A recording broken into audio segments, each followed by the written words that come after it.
Congresso Nacional e a ideia do PAC. A ideia do presidente Lula em turbinar o novo PAC com dinheiro de emendas não foi muito bem recebida por parlamentares, como era de se esperar. Líderes políticos da base aliada consideram muito difícil que o plano do Palácio do Planalto seja acatado pela maioria dos congressistas. Claro, eles estão pensando nos seus redutos eleitorais e não no país.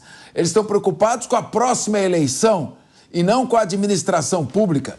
Deputados e senadores têm direito a colocar, isso que é emenda parlamentar, né? Eles têm direito de colocar uma parte da verba pública que fica no orçamento em projetos e obras de seus redutos eleitorais, ampliando o próprio capital político.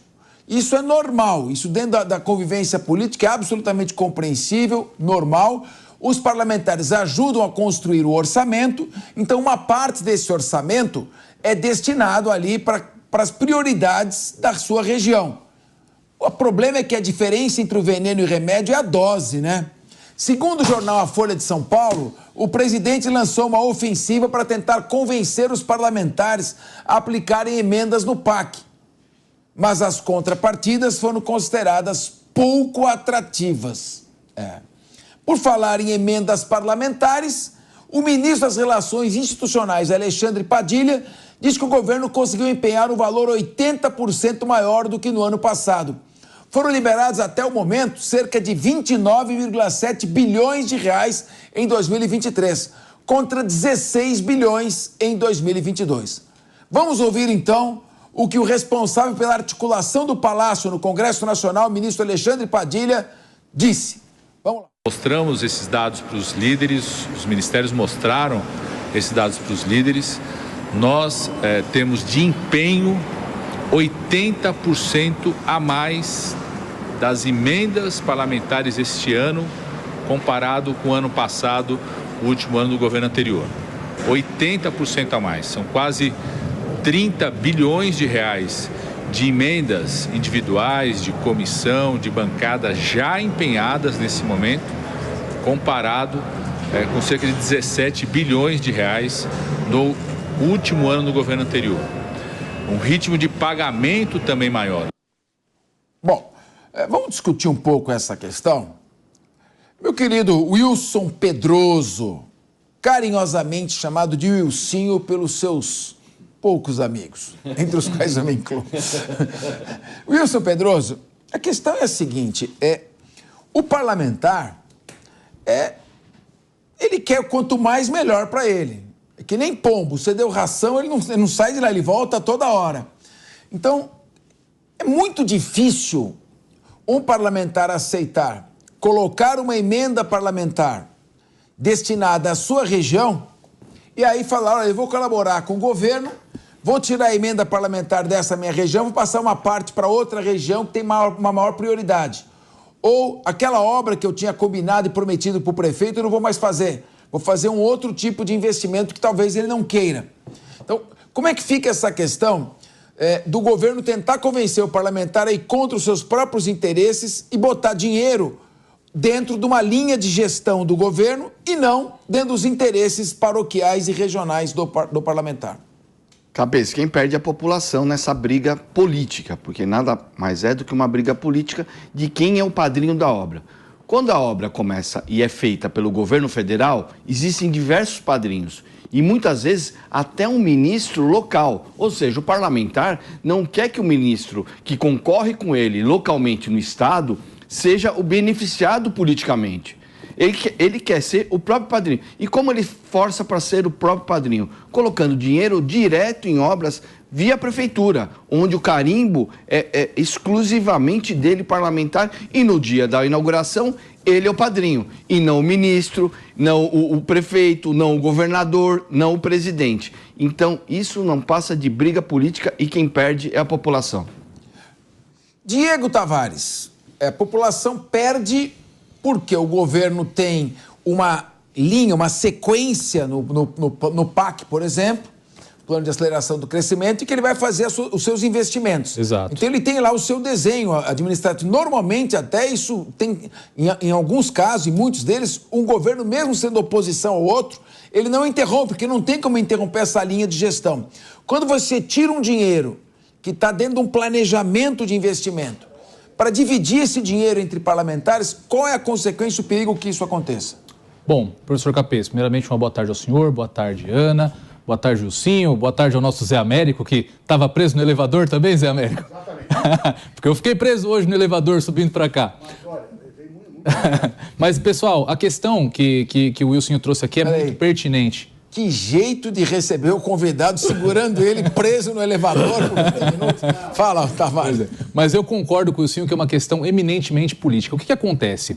Ano que vem nós temos eleições. O que politicamente é mais vantajoso para esses parlamentares que são os destinatários das emendas? Investir esse valor numa obra que vai ficar pronta só em 2030, em 2031, 2032, ou mandar um dinheirinho lá para o reduto eleitoral dele para fazer uma praça, fazer um asfalto, fazer uma UPA, qualquer coisa desse tipo, que no ano que vem já pode ser inaugurada e já vai ser apresentada e muito provavelmente, por ser ano eleitoral, será sim inaugurada. Então, é uma questão política e, como o Wilsinho disse, quem perde é a população. Investem-se em obras que muitas vezes são desnecessárias, como nós temos aqui em São Paulo, tem muita rua com asfalto bom sendo recapeada aqui, só porque é um tipo de obra que a população vê, tem um resultado político imediato, e nós deixamos obras estruturais para depois. Essa manobra do Lula, evidentemente, é porque já se percebeu que pagando esse volume de emenda que está programado para o ano que vem, vai faltar o orçamento para essas obras estruturais do PAC, que seriam obras, em tese, muito mais importantes. Então, como bem disse o Wilson Pedroso, quem perde com isso é a população brasileira.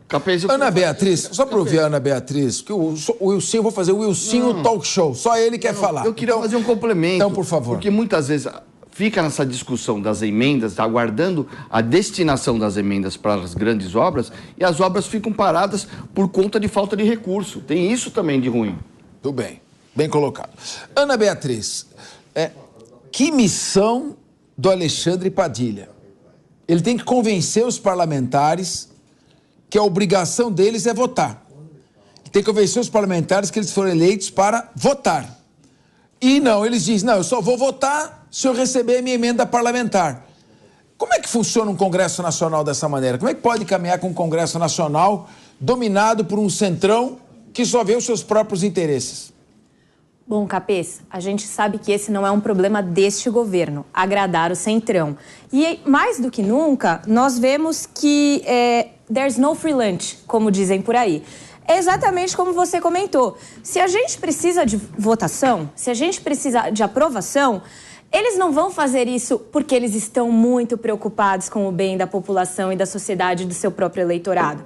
Eles vão fazer isso desde que tenham dinheiro no bolso, porque aí nas próximas eleições, como o Diego comentou, eles conseguem se reeleger. É um ciclo vicioso, é uma bola de neve, onde nós vamos chegar no mesmo lugar onde nós estamos. Ninguém vai evoluir, ninguém sai do lugar. Bom, hoje nós estamos recebendo aqui um querido amigo meu, o deputado José Américo, foi deputado comigo, estivemos em polos opostos politicamente, mas eu deploro... Não necessariamente. Divergências de posições e é normal.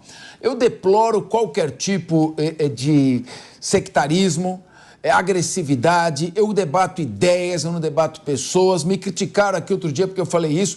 A gente tem que debater ideias, respeitar as pessoas. Todos nós somos brasileiros, isso aqui é um país só. Nós temos que discutir, ver e nos unirmos. Você coloca a sua posição, faz a sua crítica. Qual é o limite da crítica? É o Código Penal. São os crimes contra a honra. Se você não cometer injúria, calúnia, nem difamação, se você não incitar o racismo nem a violência, você pode fazer o seu comentário e colocar a sua crítica. E é isso que nós queremos fazer aqui no Linha de Frente. Então, estamos recebendo aqui, é um intelectual, uma pessoa muito preparada, Zé Américo. Zé, nós estamos falando aqui da dificuldade que tem um governo de lidar com o centrão. Esse é um fenômeno muito típico do Congresso Nacional. Aparece em algumas câmaras municipais também, mas é uma exigência de emenda parlamentar. Falta um pouquinho de espírito público, de pensar um pouco no país. O parlamentar é eleito para fazer o seu trabalho, para votar. Se o governo tem uma linha de administração e encaminha os seus projetos, os projetos têm que ser analisados, rejeitados ou não, mas têm que ser votados. Agora, eu só voto se me der dinheiro? Isso é uma chantagem. Qual tem sido o grau de dificuldade do Alexandre Padilha nessa articulação junto ao Congresso Nacional? Perfeito. Bom, queria saudar todos os participantes aqui, agradecer seu convite. Nós somos, antes de tudo, amigos. Eu, uma pessoa que admiro muito você. Você foi presidente da Assembleia, um grande presidente da Assembleia Legislativa de São Paulo, excelente presidente, democrático, e a Assembleia funcionou muito bem com você. Mas eu queria dizer o seguinte, bom, eu não discordo nem da sua fala e nem da dela. Quer dizer, eu acho que tem um consenso no país de que um bloco parlamentar não pode exigir tanto emendas para votar, né? Isso eles fizeram em vários governos, né? Fizeram com a Dilma, fizeram com o Bolsonaro, fizeram aqui agora. Tudo mais ou menos um repeteco. Eu acho que o povo também tem que prestar mais atenção, tal, nos seus representantes, etc. Mas eu digo assim, uma parte eu acho que é negativa, que é o excesso. A outra parte eu não acho negativa. Porque eu acho que o executivo, às vezes, é muito moroso em muitas coisas, em liberar recurso para fazer as coisas, e o parlamentar começa a ficar sendo pressionado, né? Eu fui deputado, nós fomos, então você começa a ser pressionado, né? Aqui em São Paulo era um ano de seca para liberar um pedido que você tinha, né? Uma emenda era difícil e pedir um recurso sem ser emenda, querida, é quase impossível você conseguir. Os executivos do Brasil, estou falando de tradição, tá? Não estou falando de governo. Você conhece, né, tão bem quanto a gente, os executivos do Brasil sempre primaram pela centralização, excessiva centralização. É o sistema político que é assim, não, independe do presidente, né? Então, essa centralização leva a que os deputados acabam sendo pressionados pelas suas bases para obter certo tipo de melhoria, e ele acaba dependendo da emenda. A emenda, né? Então, o excesso e a chantagem eu acho ruim, mas, o outro lado, eu acho que o deputado tem direito à emenda. Tem direito à emenda, né? E só para dizer para você, não é dinheiro no bolso, tá? Emenda não é direito no bolso. Vamos defender aqui os parlamentares, que não é dinheiro no bolso. Você determina uma obra numa cidade e vai lá e o governo é que faz a obra, certo? A prefeitura e o governo federal, tal. Então ele não pega no dinheiro, né? Então é importante para as pessoas saberem, não pega no dinheiro. Agora, tem vantagem política? Claro que tem. Você pede um campo de futebol. Eu vou dar um exemplo de coisas que eu já fiz. Pede um campo de futebol. Faz a emenda sobre aquilo. O dinheiro vem, faz o campo de futebol, que atualmente eles gostam de o pessoal gosta de campo de futebol com grama sintética. Faz a praça esportiva ali, faz a grama sintética, é óbvio que vai ter dividendo para esse político, para esse governo e para esse político. Tudo bem, mas eu acho que não tem muita saída no Brasil, considerando o Estado como funciona. Acho que tem que ter uma quantidade de emendas razoável. E agora, não pode ser chantagem. Olha, eu quero mais, é isso aí. Mas aí já existe, né, José Américo? Existem as emendas impositivas que são iguais para todos os parlamentares. Sim, exatamente. Nós temos, infelizmente, e como você colocou de uma forma acertada, não é coisa que vem de agora, não foi invenção do governo Lula, isso já vem de muito tempo. É a utilização, a criação de uma cultura em que se utiliza a emenda para compra de apoio parlamentar. Essa pauta que nós estamos tratando agora trata muito bem essa questão. Por quê? Qual é o pedido do presidente? Olha, eu tenho aqui uma série de obras de um programa de aceleração de crescimento, obras estruturais. Eu preciso de dinheiro para concluir essas obras. E ele não vai ter esse dinheiro porque ele tem que alimentar um volume de emendas que não é dessas emendas, que não são as emendas impositivas. Você tem razão. São emendas facultativas que são utilizadas, suplementares, que são para os seus aliados da base, tão somente para os aliados da base, para que eles votem juntos nas pautas que o governo encaminhar. Então, eu acho que isso cria um sistema muito perverso. E esse orçamento secreto? Como é que é essa questão? Quer dizer, e além das ninguém fica sabendo quem é o parlamento. Só em São Paulo que tinha orçamento secreto. Mas o Lira está começando a retomar isso aqui. Olha, não sei. Ele não conseguiu ainda, mas totalmente de acordo com ele. Você tem uma cota de emendas, que, se eu não me engano, da Câmara Federal hoje deve ser quanto? 30 milhões, 25? Essa cota já é alta. E ela é boa porque é igualitária. Então atende aquilo que o meu lado bom. O lado ruim é exatamente o que você acabou de falar. Uma das maiores obras que nós temos, por exemplo, no PAC é o túnel Santos-Guarujá, que resolveria um problema logístico incrível, um dos maiores do Brasil. Claro. E, de repente, essa obra vai ficar parada, vai ficar estacionada, igual você falou, para que uma cidade lá no interior ganhe um campo de futebol. Isso não faz sentido. O governo tem uma linha de administração. Essa linha de administração, normalmente, ela independe do governo, porque tem algumas obras que você não pode parar. Você pode mudar, o governo muda a administração e continua. Ora, você tem um orçamento que é limitado. Você tem uma verba de custeio de pessoal, você tem que a redistribuição para as entidades da federação, as verbas vinculadas, sobra pouco para o investimento. Sim. Esse investimento tem que ser prioritariamente dirigido para áreas dentro de um planejamento da administração. Sim. Quando você manda para o parlamentar, ele vai para o interesse, como você disse, eleitoral ali específico. Mais direto dele, claro. Isso é compreensível e faz parte da democracia e do sistema político. Agora, nós estamos falando 47 bilhões para o orçamento do ano que vem, então é preciso também um diálogo com o parlamento para que, sabe, tudo bem, esse apetite diminua, não é, Wilson? Mas também fica claro que esse expediente de retomada de emenda direto para obras do Executivo também acontece nos governos estaduais e nos governos municipais. A Prefeitura muitas vezes pede para o parlamentar colocar a sua emenda junto a uma UBS em tal região. O governo de Estado também pega muitas vezes as emendas dos parlamentares e pede que o parlamentar indique na área de saúde também nos governos do Estado. Então não é também só governo federal. É que no governo federal é tudo muito grande, né? Que nem a gente falou, 24 bilhões. Muito bilhão. É muito bilhão. Claro. É verdade. Eu tenho dificuldade de entender 10 mil reais, imagina 24 bilhões. É difícil as pessoas entenderem. Mas o expediente de pedir para o parlamentar colocar a verba direto nos setores de saúde, educação, também acontece nos governos do Estado e nos municípios. Wilson, só para complementar, também é um pouco de inocência nossa.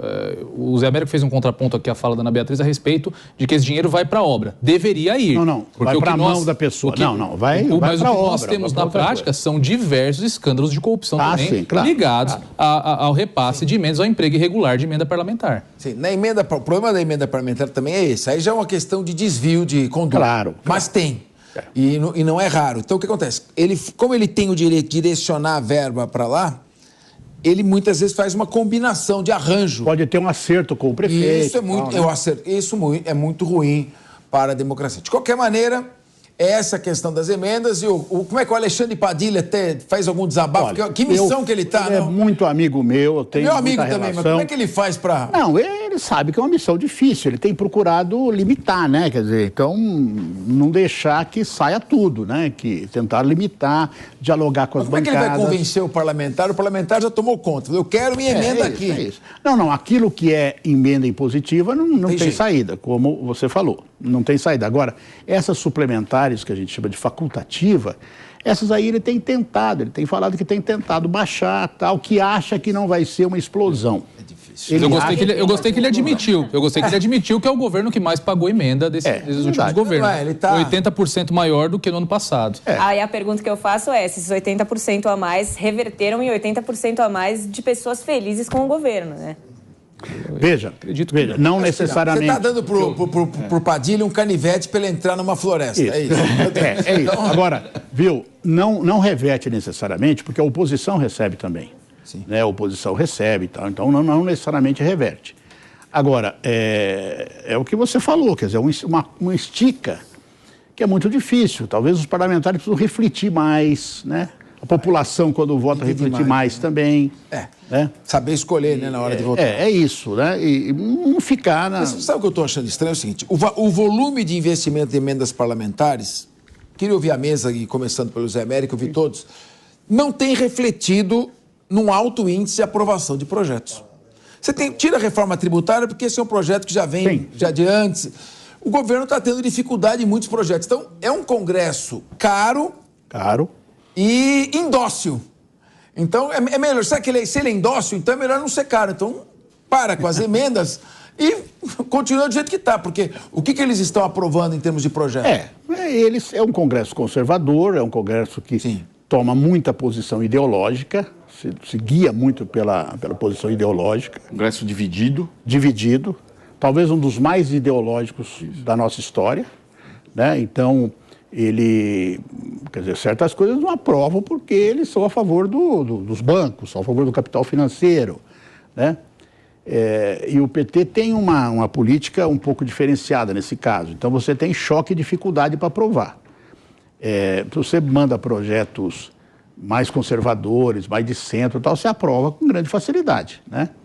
Então, eu acho que não tem jeito. Quer dizer, o Congresso ele vai continuar sendo assim, pelo menos nessa legislatura, vai continuar sendo caro e vai ter que negociar ponto a ponto, né? Vai ter que negociar ponto a ponto. Eu tive na condição de fazer isso na Câmara Municipal de São Paulo, no governo Haddad. Tem jeito, você dá as emendas e tal, e depois tem que negociar ponto a ponto. Essa é a realidade do parlamento brasileiro. Como você bem falou, Ilcinho, né? Ilcinho, você falou... Ele falou exatamente o que acontece, porque isso é Estado e os municípios, os grandes municípios, evidentemente, certo?